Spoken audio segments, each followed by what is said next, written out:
أعوذ بالله من الشيطان الرجيم بسم الله الرحمن الرحيم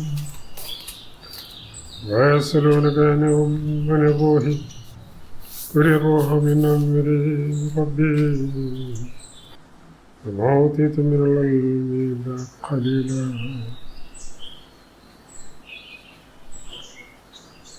വിശുദ്ധ ഖുർആനിൽ ഒളിപ്പിച്ച റൂഹിൻ്റെ കാണാപ്പുറങ്ങൾ ഭാഗം രണ്ട് നബിമാരുടെ സമയാതീത ജ്ഞാനയാത്രകൾ. ബിസ്മില്ലാഹിർ റഹ്മാനിർ റഹീം. സൂറത്ത് അൽ കഹഫിലുടനീളം റൂഹിൻ്റെ പങ്കിനെ ഒളിപ്പിച്ച നിലയിൽ വിന്യസിച്ചിരിക്കുന്നു.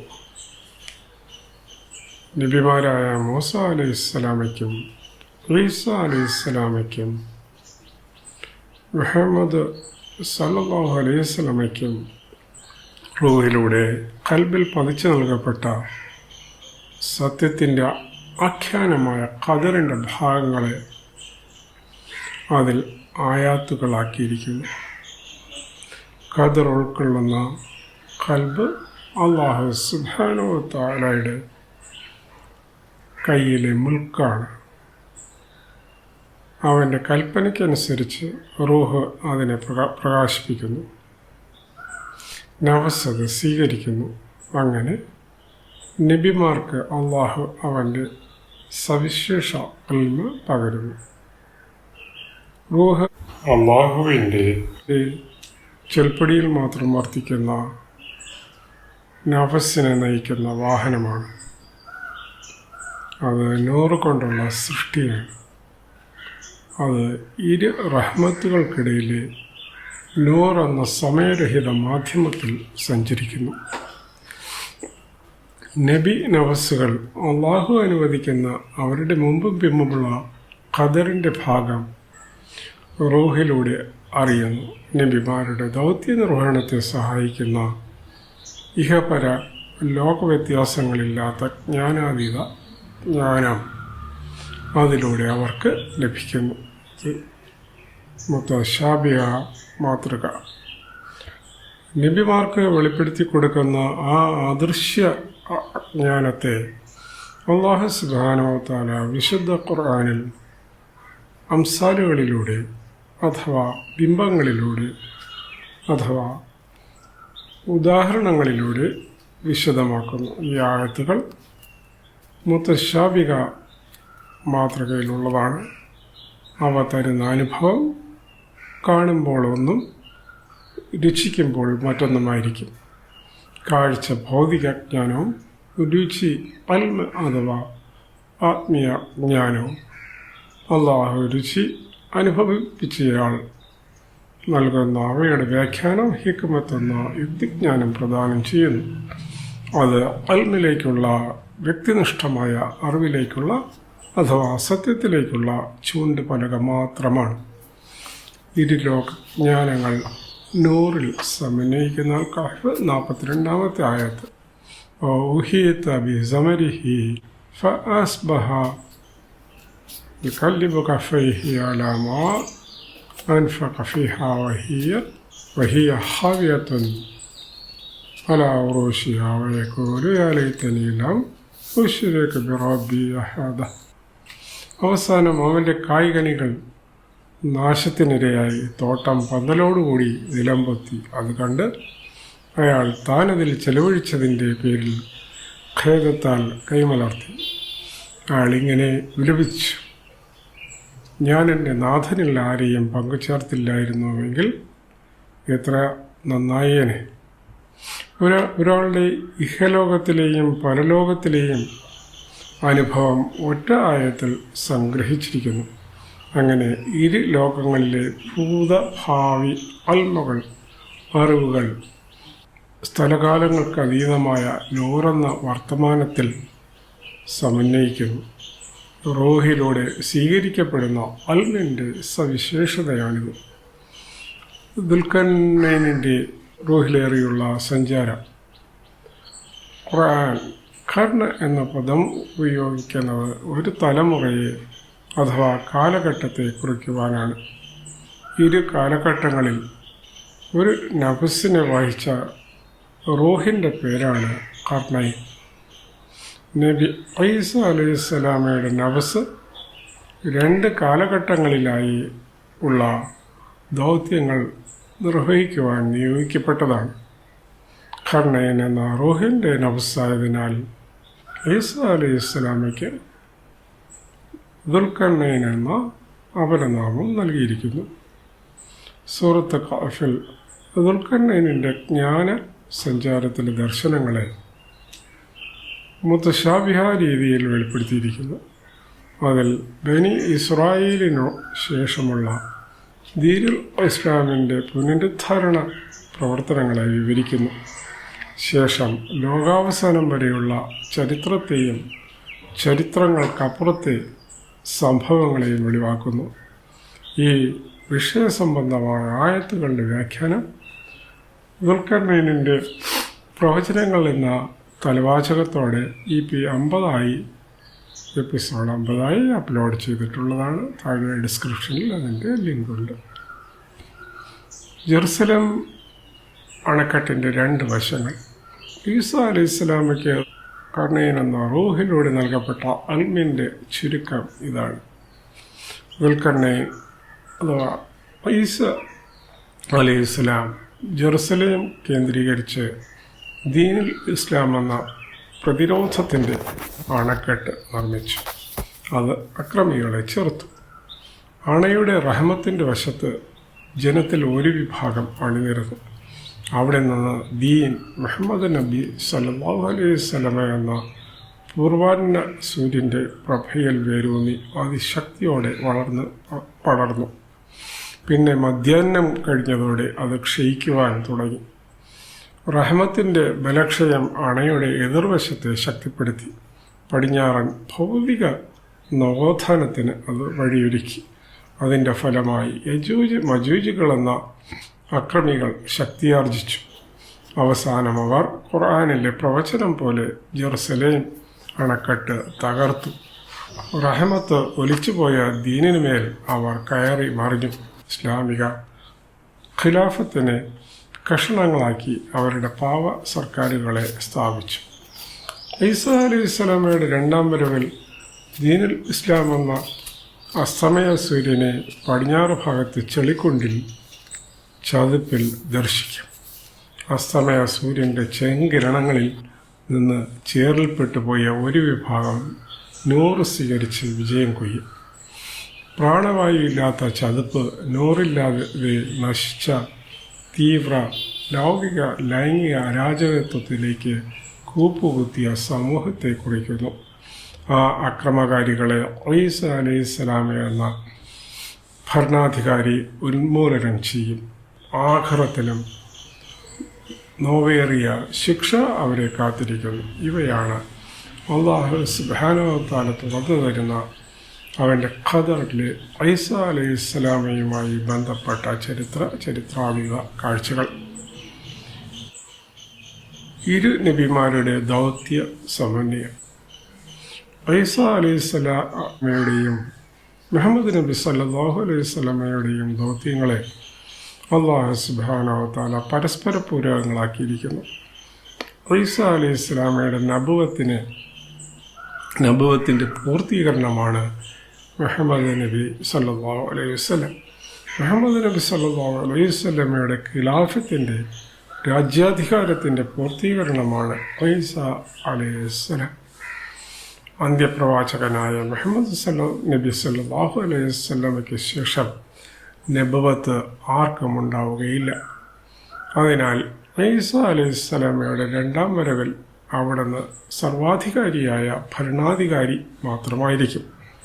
ഖുർആനിലൂടെ നൽകപ്പെട്ട നീതിവ്യവസ്ഥയിൽ അധിഷ്ഠിതമായിരിക്കും ആ ഭരണം. മുഹമ്മദ് നബി സല്ലല്ലാഹു അലൈഹി വസല്ലമയെക്കുറിച്ച് ഈസ അലൈഹിസ്സലാമയ്ക്ക് നൽകിയ ഇൽമ അൽ-കഹഫ് 89 മുതൽ 92 വരെയുള്ള ആയത്തുകളിൽ വെളിപ്പെടുത്തിയിരിക്കുന്നു. മുഹമ്മദ് നബി സല്ലല്ലാഹു അലൈഹി വസല്ലമയെ സംബന്ധിച്ച് ദുൽഖർനൈനിൻ്റെ വെളിപ്പെടുത്തൽ. അൽ ഖാഫ് 82 സുമ്മ അത്ബഅ സബബ. പിന്നീട് അദ്ദേഹം ദുൽഖർനൈൻ മറ്റൊരു പാത പിന്തുടർന്നു. അൽ ഖാഫ് 90. ഹത്താ ഇദാ ബലഅ മത്ലഅ അശംസി വജദഹാ തത്ലഉ അലാ ഖൗമിൻ ലം തജ്അൽ ലഹും മിൻ ദുനിഹാ സിത്റ. അങ്ങനെ സൂര്യോദയ സ്ഥാനത്തെത്തിയപ്പോൾ അത് ഒരു ജനതയുടെ മേൽ ഉദിച്ചുയരുന്നതായി അദ്ദേഹം കണ്ടു. സൂര്യനും അവർക്കുമിടയിൽ ഒരു മറയും നാം ഉണ്ടാക്കിയിട്ടില്ല. വഖഫ് 91. കദാലിക വഖദ അഹതന ബിമാലദൈഹി ഖബറ. അപ്രകാരം ദുൽഖർനൈനിയുടെ വശമുള്ളതിന് നാം സൂക്ഷ്മമായി വലയം ചെയ്തിരിക്കുന്നു. വഖഫ് 92 സുമ്മ അത്ബഅ സബബ. പിന്നീട് അദ്ദേഹം മറ്റൊരു പാത പിന്തുടർന്നു. ദുൽഖർനൈൻ താൻ പിന്തുടരുന്ന 2 പാതകൾക്കിടയിലെ പാതയിലെത്തിയപ്പോൾ ഒരു ജനതയ്ക്ക് മേൽ ഉദയസൂര്യൻ പൊങ്ങി വരുന്നതായി കണ്ടു. അതിൻ്റെ പ്രഭ മറ സൃഷ്ടിക്കാത്ത അഥവാ നിഴലുണ്ടാക്കാത്ത നൂറൊളിയായിരുന്നു. അതിനാൽ തൻ്റെ ജനത്തെപ്പോലുള്ള ഒരു ഉമ്മത്തായിരിക്കുകയില്ല അവരെന്ന് അള്ളാഹു ഈസാ അലൈഹിസ്സലാമയ്ക്ക് വെളിപ്പെടുത്തി കൊടുക്കുന്നു. ആ മധ്യപാത വരാനിരിക്കുന്ന അന്ത്യപ്രവാചകനായ നൂർ മുഹമ്മദ് സല്ലല്ലാഹു അലൈഹി വസല്ലമയുടെ ദൗത്യ യാത്രയാണെന്ന് ദുൽഖർനൈനിന് അള്ളാഹു വ്യക്തമാക്കി കൊടുക്കുന്നു. ആയത്ത് 90. അപ്രകാരം തൻ്റെ ദൗത്യത്തിൻ്റെ സൂക്ഷ്മാതിരുകൾ ദുൽഖർനൈന് അള്ളാഹു സുബ്ഹാനഹു വ തആല പകർന്നു നൽകി. മുഹമ്മദ് നബി സല്ലല്ലാഹു അലൈഹി വസല്ലമയുടെ റൂഹിലേറിയുള്ള സഞ്ചാരവും 2 ആളുകളുടെ ഉദാഹരണവും. ഈസാ അലൈഹിസ്സലാമയുടെ റൂഹിലേറിയുള്ള സഞ്ചാരത്തിന് അനുബന്ധമായി മുഹമ്മദ് നബി സല്ലല്ലാഹു അലൈഹി വസല്ലമയ്ക്ക് അവിടുത്തെ മധ്യപാതയുടെ ദൗത്യരഹസ്യം അള്ളാഹു സുബ്ഹാനഹു വ തആല റൂഹിലൂടെ വെളിപ്പെടുത്തി കൊടുക്കുന്നു. ആ സഞ്ചാരത്തിൽ നബി സല്ലല്ലാഹു അലൈഹി വസല്ലം മറ്റൊരാളുമായി സംവദിക്കുന്നു. ആ അനുഭവത്തെയും അതിലെ പാഠങ്ങളെയും സൂറ അൽ കഹഫിൽ 2 ആളുകളുടെ ഉദാഹരണമായി വിവരിച്ചിരിക്കുന്നു. നബി സല്ലല്ലാഹു അലൈഹി വസല്ലമയുടെ ദഅവ. നബി സല്ലല്ലാഹു അലൈഹി വസല്ലം ഫലത്തെക്കുറിച്ച് ആശങ്കപ്പെടാതെ തന്നിൽ അർപ്പിതമായ ദഅവയുടെ ദൗത്യം നിർവഹിക്കുന്നു. അള്ളാഹുവിൻ്റെ സർവകാല പ്രസക്തമായ ആത്മീയ ഉപദേശം നബി സല്ലല്ലാഹു അലൈഹി വസല്ലമയിലൂടെ സൂറ അൽ കഹഫിലെ 37 മുതൽ 39 വരെയുള്ള ആയത്തുകളിൽ നിന്ന് ലഭിക്കുന്നു. 40-41 ആയത്തുകളിലുള്ളത് അവർക്കുള്ള താക്കീത് അഥവാ മുന്നറിയിപ്പ് ആണ്. അൽ കഹഫ് 37. ഖാല ലഹു സാഹിബഹു വഹുവ യുഹാവിറുഹു അക്ഫർത ബില്ലദീ ഖലഖക മിൻ തുറാബിൻ സുമ്മ മിൻ നത്ഫത്തിൻ സുമ്മ സവ്വാക റജുല. അവൻ്റെ കൂട്ടുകാരന് ഇതിനെ എതിർത്തുകൊണ്ട് പറഞ്ഞു, നിന്നെ മണ്ണിൽ നിന്നും പിന്നെ ബീജഗണത്തിൽ നിന്നും സൃഷ്ടിക്കുകയും അങ്ങനെ ഒരു പൂർണ്ണ മനുഷ്യനാക്കി രൂപപ്പെടുത്തുകയും ചെയ്ത നാഥനെയാണോ നീ തള്ളിപ്പറയുന്നത്? അൽ കഹഫ് 38.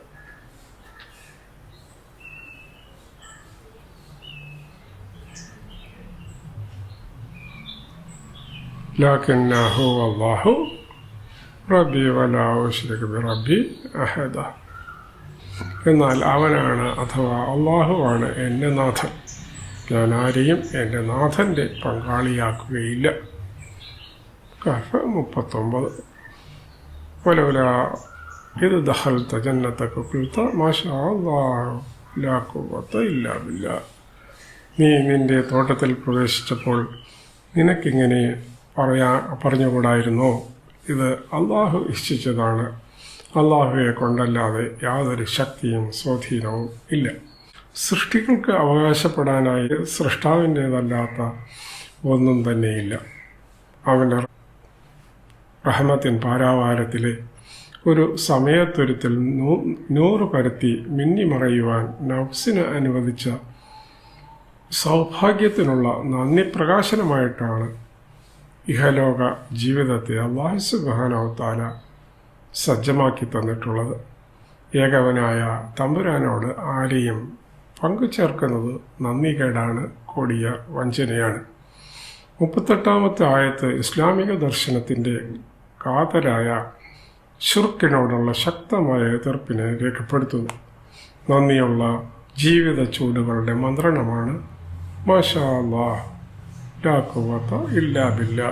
ഇത് അള്ളാഹു ഇച്ഛിച്ചതാണ്. അള്ളാഹുവെ കൊണ്ടല്ലാതെ യാതൊരു ശക്തിയും സ്വാധീനവുമില്ല. അള്ളാഹുവിൻ്റേതായ പണവും പദവിയും അധികാരവും അവൻ്റെ ഇച്ഛയ്ക്കനുസരിച്ച് ഉപയോഗിക്കാനുള്ളതാണ്. അങ്ങനെ നബി സല്ലല്ലാഹു അലൈഹി വസല്ലം ഇസ്ലാമിക ദർശനത്തെ സുഹൃത്തിന് പരിചയപ്പെടുത്തുന്നു. ഉദാഹരണം നൽകുന്ന ഗുണപാഠം അൽ-കഹ്ഫ് 45-46. وضرب لهم مثل الحياة الدنيا كماء أنزلناه من السماء فأخضرت به نبات الأرض فأصبح هشيما تذروه الرياح وكان الله على كل شيء مقتدرا. ഇഹലോക ജീവിതത്തിൻ്റെ ഉദാഹരണം നീ അവർക്ക് വിവരിച്ചു കൊടുക്കുക. നാം മാനത്തു നിന്ന് മഴ പെയ്യിച്ചു, അതുവഴി സസ്യങ്ങൾ ഇടകലർന്ന് വളർന്നു. താമസിയാതെ അതൊക്കെ കാറ്റിൽ പറക്കുന്ന തുരുമ്പായി മാറി. അല്ലാഹു എല്ലാ കാര്യങ്ങൾക്കും കഴിവുറ്റവനാണ്. അൽമാലു വൽബനൂന സീനത്തുൽ ഹയാത്തി ദുനിയ വൽ ബാഖിയാത്തു സാലിഹാത്തു ഖൈറൻ ഇൻദ റബ്ബിക സവാബൻ വ ഖൈറൻ അമല. സമ്പത്തും സന്താനങ്ങളും ഐക്യ ജീവിതത്തിൻ്റെ അലങ്കാരമാണ് എന്ന് നിലനിൽക്കുന്ന സൽക്കർമ്മങ്ങൾക്കാണ് നിന്റെ നാഥൻ്റെ അടുത്ത ഉത്തമമായ പ്രതിഫലമുള്ളത്. നല്ല പ്രതീക്ഷ നൽകുന്നതും അത് തന്നെ. അല്ലാഹു മാനത്തു നിന്ന്, ആത്മീയ ലോകത്തു നിന്ന് റഹ്മത്ത് വർഷിക്കുന്നു. ആത്മീയ ഭൗതിക നേട്ടങ്ങൾ കൊയ്യാൻ സമ്മിശ്ര അവസരമൊരുക്കുന്നു. അങ്ങനെ തഴച്ചു വളർന്ന അവസരങ്ങളെല്ലാം മരണത്തോടെ തുരുമ്പായി പാഴായി. അല്ലാഹുവിൻ്റെ റഹ്മത്തിൽ മത്സരിച്ച് നേടുന്ന ലൗകിക ആകർഷണങ്ങൾ നശ്വര സമ്പത്ത് മാത്രമാണ്.